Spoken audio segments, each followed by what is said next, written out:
હળવદ શહેરના સરા રોડ પર રહેતા પરિવારજનોને બિલ્ડર દ્વારા ધાકધમકી આપવા મામલે હળવદ મામલતદાર અને પોલીસને રજૂઆત કરાઈ।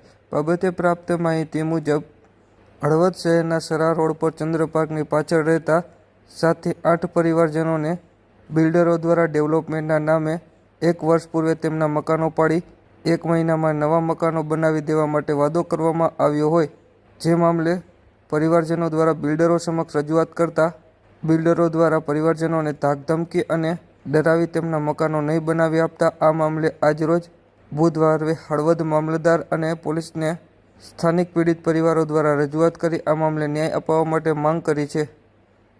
રાજુભાઈ વરાદી થઈ ગયું, મકાન પાડી દીધા। અમારે એ મકાનની માંગ એક અમારા મકાન પેલા બનાવી દેવા જોઈએ, હવે કાયદેસર અમારે એને જ પાડી દીધા। અમે તો ના પાડતા હતા, છતાં હું તો ના જ પાડી, મેં કીધું અમારા મકાન નથી પાડવાના થતા, તો એ નો સ્વીટ કહીને પાડી દીધા પરાને। તોય અમારે તડકાના અમે હેરાન થઈ, અમારા વડવાએ લીધેલી છે જમીન, પછી અમને એવું કીધું કે અમે બનાવી દઈશું, પણ હજી લગીમાં કોઈ બનાવી નથી દીધા મકાન। નાના નાના બાળકો ને ઝાડવા વૃક્ષો એટલા હતા એ પાડી દીધા, નહીતર તો એના છાંયે તમે કદાચ પાડી દીધું, એ કઈ રેવા નથી દીધું। જેટલું એને પાડી દીધું એટલું અમને કરી દે, જે અમારે ન કરીને કાયદેસર કાર્યવાહી કરે એના માથે।